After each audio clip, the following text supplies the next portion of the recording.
오늘 우리가 함께 그 말씀을 나눌 제목은 신령한 자라는 겁니다. 신령한 자 뭘까? 아마 제가 볼 때는 성도들의 또 다른 별명이 아닐까. 성도들을 가리켜서 신령한 사람이다 이렇게 말한다고 봅니다. 과연 여러분들은 누가 나한테 당신은 역시 신령한 사람이군요 할 때 그럼요 나 신령한 사람이지요 이렇게 흔쾌히 대답할 수 있을 것인가? 나는 얼만큼 신령한 사람인가를 한번 오늘 본문의 말씀을 쭉 읽어가면서 한번 나 자신을 점검해보는 시간이 되기를 바랍니다. 이런 얘기가 하나 있어요. 오늘 사실은 이제 결론적인 얘기를 한다면 신령한 사람은 이것 하는 사람이다라고 하는 것이 나올 텐데요. 어떤 나이가 많은 전도사님이 계셨어요. 이분이 어느 날 기독교 서점에 가서 저것을 만지다가 전도지를 주문하게 됐습니다. 그러면서 힘없이 점원에게 이렇게 말을 했습니다. 내가 이곳에 와서 전도지를 참 많이 샀는데 아마 이제는 마지막이 되지 않을까. 내가 힘도 없고 또 뭐 여러 가지 상황이 좀 그래서 이제 마지막 돌리는 전도지일 것 같습니다. 더 이상 내가 전도지를 사러 오지 않을지도 모르겠습니다. 이렇게 말을 합니다. 그러면서 이렇게 말을 했어요. 내가 그동안 참 굉장히 긴 세월 동안 전도지를 많이 나눴는데 단 한 사람도 나한테 와서 내가 당신이 나누는 그 전도지 덕에 예수 믿게 됐습니다 라는 말을 들어본 적이 없다고. 내가 오랜 세월 했는데 단 한 명이라도 좀 그런 소리를 나한테 해줬으면 내가 소원이 없겠다고. 그러면서 못내 내 나름대로 열심히 했는데 이게 안 되는 것 때문에 좀 아쉬워서 좀 넋두리를 전문에게 했습니다. 그랬더니 저쪽에서 한 사람이 이렇게 나를 보는 거예요. 이 전사님을 보면서 하는 말이 전사님 혹시 저 모르시겠어요? 이렇게 말을 합니다. 잘 모르겠는데요. 제가요 10년 전 6월 25일 오후 6시 반경에 안산역에서 전사님께 이 전도지를 받았어요. 그래가지고 제가 그걸 읽고 예수님을 영접하게 됐고요. 저뿐이 아니라 저희 온 가족도 예수님을 믿게 됐고 특별히 제 동생은 인도로 선교사까지 나가게 됐어요. 우리 온 가족이 예수 믿고 선교사까지 나오게 됐어요. 전사님은 모르시겠지만 그 전도지 한 장이 우리를 이렇게 변화시켰답니다. 이렇게 보고를 했습니다. 일일이 와서 보고를 안 했지만 이런 일들이 또 이분을 통해서 굉장히 많은 일이 있었을 거라고 생각이 듭니다. 한번 볼까요? 오늘 바울은 우리에게 이런 말씀을 해요. 전도에 대한 얘기를 합니다. 1절 한번 볼까요? 형제들아 내가 너희에게 나아가 하나님의 증거를 전할 때. 사도 바울은 고린도 교인들에게 갔다는 거예요. 전에는 고린도 교인이 아니었죠. 고린도 사람들에게 나아갔다는 거죠. 그리고 가서 뭘 했어요? 하나님의 증거를 전했다는 거예요. 내 얘기를 한 게 아니라 하나님의 증거. 볼까요? 어떻게 안 했냐면 말과 지혜의 아름다운 것을 안 했다는 거라. 말이라고 하는 것은 내가 배운 내 지식을 말할 수 있어요. 지혜라고 하는 것은 내가 살아오면서 얻은 어떤 경륜, 노하우 이런 것이라고 말할 수 있을 거예요. 내가 배운 지식 가지고도 말하지 않았고 내가 쌓은 경험 가지고도 말하지 않았어요. 예컨대 우리 백정원 어르신 댁에 가서도 그렇고 우리 전 이장님 댁에 가도 그렇지만 루디 선교사님 지난주에 오셔가지고 뭐 했어요? 한국말 하나도 못했어요. 그냥 책에 있는 거 읽어만 줬어요. 그냥 한마디도 우리말로는 우리 문화를 가지고 어떤 예화를 하나도 못했어요. 그냥 쭉 영어만 읽고 갔어요. 사형리라고 하는 조그만 책자만 읽고 갔는데 아마 그날 그 노예인 회장님 부인도 굉장히 마음에 여러 가지 생각이 많았던 것이 보입니다. 그리고 우리 백정원 어르신은 우시면서 얘기했고 아드님을 이렇게 보냈고 그냥 다른 말 하나도 안 했어요. 그냥 성경을 요약한 전도지만 그냥 읽어줬을 뿐이에요. 그랬죠? 말과 지혜의 아름다운 것으로 막 멋지게 하지 않았어요. 그렇게 할 수도 없어. 말도 안 통하니까. 그냥 책만 읽어줬을 뿐이에요. 사도 바울은 말합니다. 사도 바울은 사실은 말과 지혜가 동년배 중에 대단한 사람이었어요. 그런데 공부를 많이 했으니까, 공부를 잘하는 사람이었으니까 다 내려놨습니다. 그래서 뭐라고 했냐면 내가 너희 중에서 예수 그리스도께서 십자가에 못 박히신 것 외에는 나는 아무것도 알지 않기로 작정했다. 그 말은 내가 한 말은 예수님에 대한 이야기, 특별히 예수님께서 십자가에 못 박혀 돌아가신 얘기만 나는 했을 뿐이다 라고 하는 겁니다. 그러면서 한때는 막 예수쟁이들을 잡아 죽이려고 그렇게 살기 등등했던 그런 굉장한 사람이 전도의 자리에 갈 때 어땠어요? 심히 약하고 두렵고 떨었다는 거. 누구나 다 아마 성도들에게 제일 부담스러운 일을 교회에서 뭐 이렇게 주문할 때 얘기한다면 제일 부담스럽게 생각하는 건 아마 뭐니 해도 돈 얘기겠지. 헌금하라면 부담스럽겠죠. 일본인 교인들은요 뭐라고 해도 결국은 돈 때문에 시험 들어요. 그래서 우리는 헌금 얘기 잘 안 하는데 부담스럽죠. 힘들죠. 애써 벌었는데 또 넉넉지 않은데 헌금한다는 게 쉽지 않지 않습니까? 쉽지 않죠. 그리고 그 다음 아마 두 번째 어려운 건 내가 볼 때는 아마 전도일 거예요. 전도도 쉽지 않습니다. 누굴 만나서 얘기해야 되나 아마 굉장히 교회 일 쉽지 않습니다. 와서 뭐 이렇게 헌신하는 거 쉽지 않아요. 근데 그 중에 아마 교인들 중에 뭐 하십시오 하면 어려워하는 게 뭐겠어요? 전도겠지. 예. 여러분 신앙생활 해오시면서 몇 사람한테나 전도해봤어요? 인도 말고 전도 이렇게 복음을 전해봤습니까? 나는 굉장히 엊그제 전화 받으면서 부끄러웠던 게 뭐냐면요. 우리 교회 아마 영경이가 5학년 때 왔나요? 초등학교 5학년 때 온 아이가 하나 있었어요. 집에 막 굉장히 어려워가지고 온 아이가 있었는데 하여튼 뭐 와서 우리도 교회에서 이렇게 놀이터 살았는데 그런데 참 애가 밝게 살았어요. 공부도 잘했고 학생회장도 했고 굉장히 잘하는 그런 친구였어요. 근데 어떻게 하다가 엊그제 전화가 왔어요. 목사님 저 목사님 됐고요. 5월 마지막 주일날 담임 목사로 제가 취임하게 됐어요. 목사님이 나를 키웠어요. 나는 해준 게 별로 없는데 너무 미안한 거야. 그래서 내 작품이라고 말하니까 너무너무 기분이 좋았어요. 내가 아이를 가르치는 아이 중에 우리 교회 아동부 아이 중에 내가 있었던 교회 아동부 아이 중에 한 아이가 담임 목사가 된다 그러니까 너무너무 기분이 좋은 거라. 너무너무 좋은 거라. 아마 바울이 마음에 그런 것이 아닐까 싶어요. 나는 아까 소개했던 나이 드신 전사님의 그 감정이 나는 좀 나한테 와닿는 거야. 별로 한 건 없는데 어떤 연락이 왔을까. 그래도 나름대로 좀 해외도 다녀봤고 여기저기 축구전도도 해봤고 전도를 좀 해봤는데 전혀 어떤 내가 당신의 결실이요라고 말하는 소리를 별로 못 들어봐서 이게 뭘까라고 생각을 했는데 그게 굉장히 나한테 참 큰 기쁨이 됐어요. 너무너무. 그래서 내가 주일날이라서 축가를 하러 가서까지는 못 가지만 마음은 전하겠다고 그랬는데요. 하여튼 바울도 약하고 두렵고 심히 떠는 일이었다. 뭐 하는 일이? 전도하는 일이. 그런데 볼까요? 내 말과 내 전도함이 설득력 있는 지혜의 말로 하지 아니하고 뭘로요? 다만 성령의 나타나심과 능력으로 했다. 내가 말을 잘해서 내가 공부를 많이 해서 내가 어떤 능력이 있어서 한 게 아니라 오직 다 뭐가 했다? 성령께서 하셨다. 그래서 너희 믿음이 사람의 지혜에 있지 아니하고 다만 어디에 있다? 하나님의 능력에 있게 하려 하였노라. 어떤 사람에 의해서 만들어졌다 이런 소리 들으려고 하지 않고 오직 모든 것이 다 누가 했어요? 하나님의 능력으로 한 거예요. 우리는 못합니다. 하나님의 능력으로 다 되는 거예요. 그런데 볼까요? 그러나 우리는 어떤 사람이냐면 온전한 자들 중에서는 우리는 지혜를 말하는 사람이 됐어요. 여기 온전한 자들은 누구겠어요? 좋은 말이 아니죠.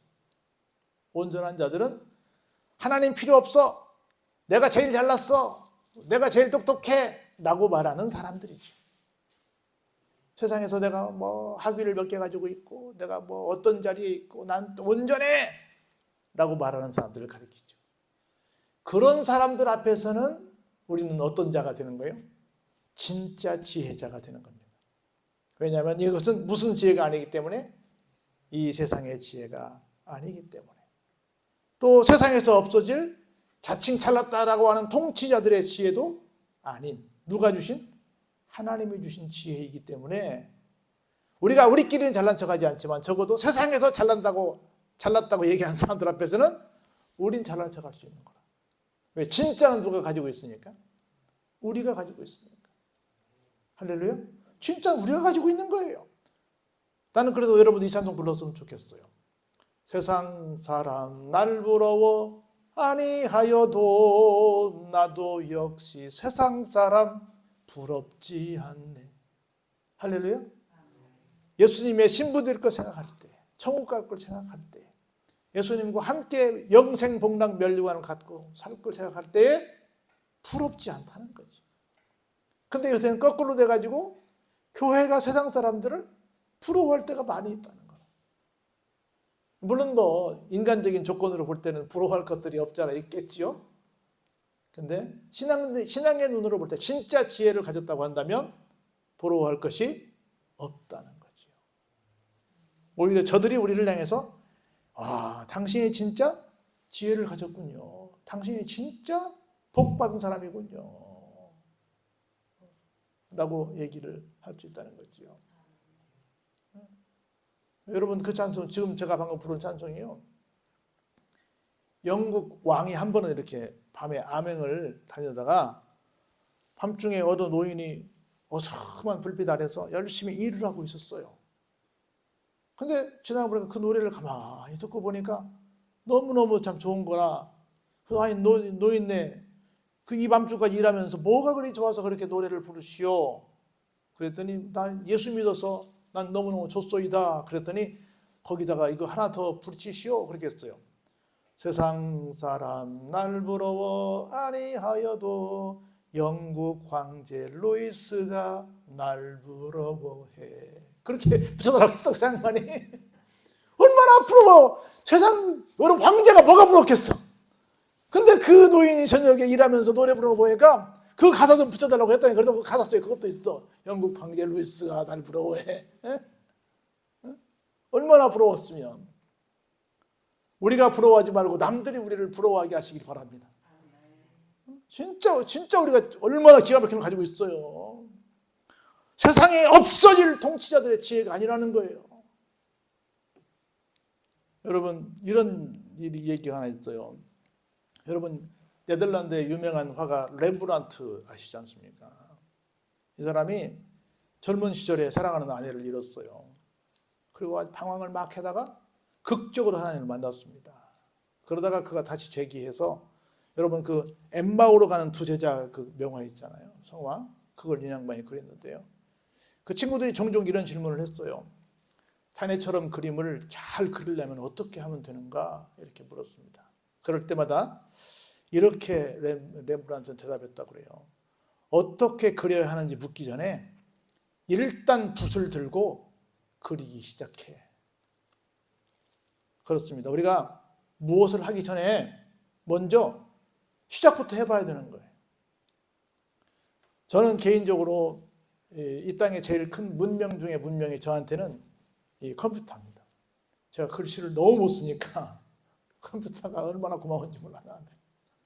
나는 내가 글을 써놓고 내가 못 읽으니까, 내가 글을 쓰고 다른 사람이 읽어줘야 되니까 내가 내 글을. 그런데 이게 나와서 너무너무 좋은 거예요. 처음에는 아무 생각도 없어. 근데 이걸 붙들고 쓰고 시작하면 이게 또 써지는 거라. 나 이 말을 굉장히 믿어요. 렘브란트의 말을. 일단 붓을 들고 한번 해봐. 다시 말해서 우리에게는 일단 한번 뭐 해봐? 전도하러 한번 부딪혀봐. 무슨 말을 할지 내가 아는 성경 구절도 없고 아무것도 난 제 경험이 없는데 어떡할까? 굉장히 두렵고 이게 용기가 안 나는데 뭐 해봐? 일단 해봐. 현대를 일군 정주영 전 회장이 가장 많이 했던 말이 뭐예요? 임자? 해봤어? 누가 뭐라고 말하면 그거 안 돼요. 한 번도 안 해봐서 그 성공한 사례가 없어요. 임자? 해봤어? 해봤잖아. 그 해봐네. 해봐서 그렇게 큰 성공을 이뤘잖아요. 우리 그 아이들, 여러분 혹시 읽을지 모르겠어요. Just do it이라고 하는 그 스포츠 용품 광고에 써 있는 거 있잖아요. 우리말로 뭐예요? 네, 나이키 Just do it. 무슨 뜻이에요 그게? 그냥 해봐라는 뜻이야. 그냥 해봐. 잘하든 못하든 그냥 해보라는 거예요. Just do it. 그냥 해보라는 거예요. 똑똑한 사람이 말했으니까 뭐가 말했든 간에 Just do it. 그냥 해봐 라고 하는 거예요. 나 운동 못해서 저런 옷 못 입어. 나 못해가 아니라 그냥 한번 해보라는 거예요. 이 옷 입고 한번 해보라는 거예요. Just do it. 해보라는 거예요. 렘브란트가 그렇게 말했어요. 훌륭한 그림 그리고 싶어? 붙들고 그냥 한번 해봐. 전도하고 싶어? 한번 그냥 만나봐 하는 거예요. 그 얘기하는 거예요. 우리 지난주에 루디 목사님 오셔서 그냥 부딪혀 봤잖아요.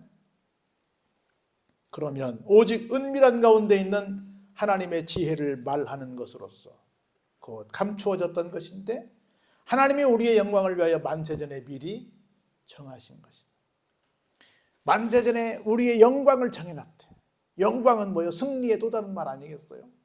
하늘에서 가장 영광스러운 박수를 받을 사람은 누굴까요? 하나밖에 없지. 이 땅에서 몇 명을 전도했다는 거지. 그걸 하나님께서 하나님의 지혜를 말하는 것이라는 거지. 우리가 뭐 하는 것이?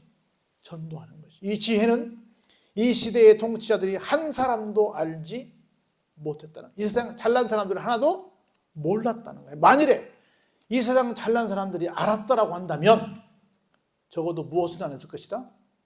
예수님을 십자가에 달려 돌아가시기는 안 했을 것이라는 거죠. 예수님을 못 박지는 않았을 거라는 거예요. 기록된 바 하나님이 자기를 사랑하는 자들을 위하여 예비하신 모든 것은 뭐요? 눈으로 보지 못하고 귀로 듣지도 못하고 사람의 마음으로도 생각하지도 못하였던 것들이라는 거죠. 우리가 하는 일은 내가 뭐 생각해서 연구해서 하는 것이 아니에요. 다 누가 하는 거예요? 하나님이 하시는 거예요. 그래서 우리가 전도할 때마다 그 얘기해요. 오늘 또 예비된 영혼이 있을 것이다. 누가 준비하셨을 것이다? 하나님이 준비하셨을 것이다. 이 모든 것들은 누가 하시기 때문에 10절 같이 한번 볼까요? 오직 하나님이 성령으로 이것을 우리에게 보이셨으니 성령은 모든 것 곧 하나님의 깊은 것까지도 통달하시느니라. 할렐루야. 누가 하세요? 성령께서 하시죠. 그래서 사람의 일을 사람의 속에 있는 영 외에 누구도 알 수 없지요. 이것처럼 하나님의 일도 하나님의 영 성령 외에는 아무도 알 수가 없지요. 우리가 감히 알 수도 없는데 어떻게 우리 마음대로 뭘 할 수 있겠어요? 아니에요. 우리 그런 말 하잖아요. 10길 물 속은 알아도 한 길 사람 속은 모른다고 그러잖아요. 여러분 이번에 출구조사에서 난리가 났잖아요. 출구조사가 맞았어요? 틀렸어요? 틀렸대요. 틀렸잖아요. 많이 틀렸잖아요. 그래서 막 뒤집어진 일 많잖아요. 출구조사가 제일 많이 틀린 데가 어딘 줄 아세요? 충청도예요. 출구조사 제일 많이 틀린 데가 충청도야. 와서 조사하는 조사원에게 똑바로 말 안 했다는 거야. 그래가지고 제일 많이 틀려가지고 방송 난리 났습니다. 내가 그때 어느 방송 들어보니까 그 출구조사 틀리면 그 돈 받고 하잖아요. 리서치를 물어줘야 되는데 돈 돌려줘야 되는데 낭패 본 사람들 많아. 어느 동네 사람 때문에 이 동네 사람 때문에 낭패 본 사람들이 많다니까.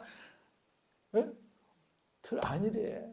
사람 속을 모른다는 거야. 그렇다고 대놓고 물어보는 것도 아니고 들어와서 이렇게 만들어 놓고 살짝 표시하고 가라 그랬대. 대놓고 물어보면 사람들 보니까 말하기 어려울 수 있잖아요. 그런데 가서 당신이 찍은 거 표시만 해도 가세요. 그렇게 말했대. 그런데 틀리게 했다는 거예요. 사람의 영외, 사람의 마음은 사람들이 모르는데 하나님에 대해서 더 이상 알 수 없지요. 우리는 세상의 영을 받지 아니했습니다. 오직 하나님으로부터 온 영을 받았어요. 이는 우리로 하여금 하나님께서 우리에게 은혜로 주신 것들을 알게 하려 하십니다. 우리는 사람의 영을 받지 않았다. 이제 누구의 영을 받았다? 하나님의 영을 받았다. 이걸 꼭 기억하시기 바랍니다. 그래서 우리가 이것을 말하거니와 사람의 지혜가 가르친 말로 아니하고 누가? 오직 성령께서 가르치신 것으로 하니 영적인 일은 무엇으로? 영적인 것으로 분별한다. 그럼 우리 그렇게 하잖아요. 내가 전도할 때 내 입에 하나님께서 이 말씀을 넣어 주실 거라는 거죠.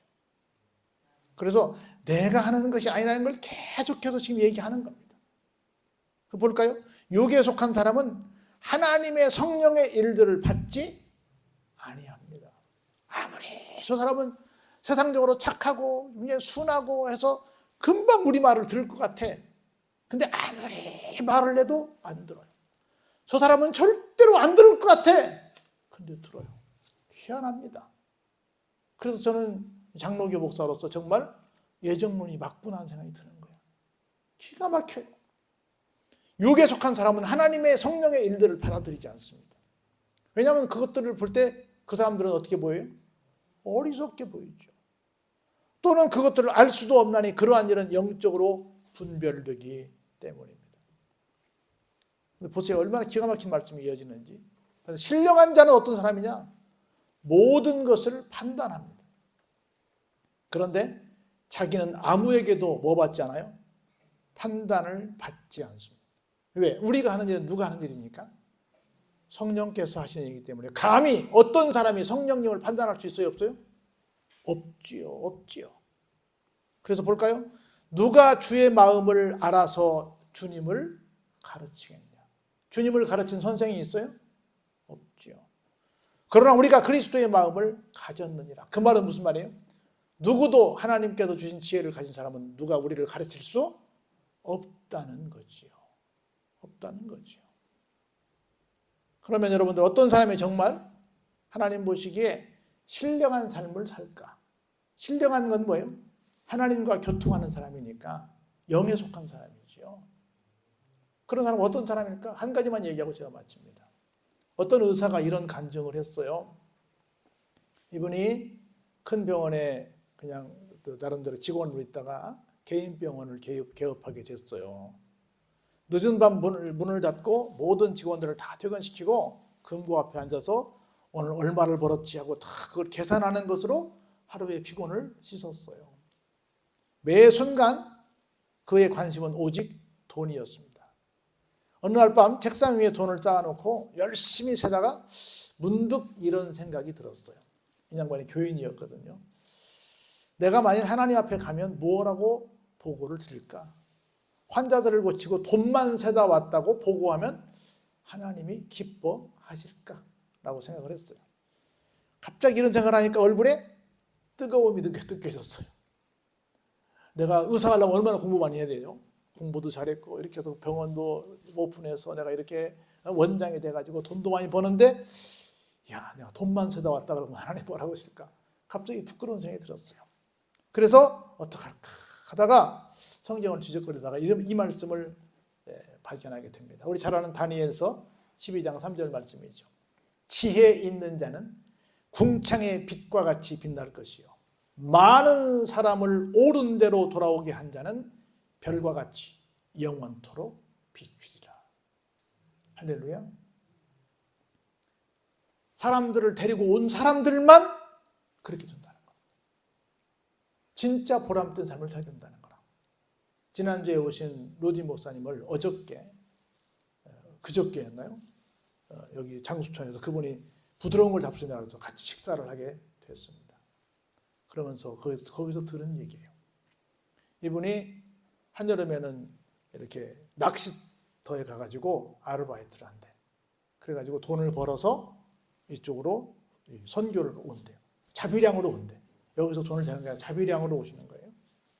근데 지금 이 정 목사님하고 만난 지 한 18년 정도 되는데 처음에는 미국에서 오셨기 때문에 돈도 있고 누가 후원자가 많아서 그렇게 오는 줄 알았대. 근데 어느 순간 보니까 어느 해는 집을 팔았고 어느 해는 뭐 요트를 팔고 뭐 이렇게 자꾸 팔더래. 그래가지고 선교를 18년 동안 했다는 거예요. 뭐 후원도 물론 뭐 약간씩 받지만 자기 재산을 팔아서 저렇게 미얀마, 뭐 라오스, 뭐 한국, 저쪽에 에콰도르 전sek을 돌면서 지금 75세인데 언제 갈지 모른다고 생각하기 때문에 저렇게 전도하고 다니시는 거예요. 여기 올 때도 다 그렇게 자비량으로 오신다는 거예요.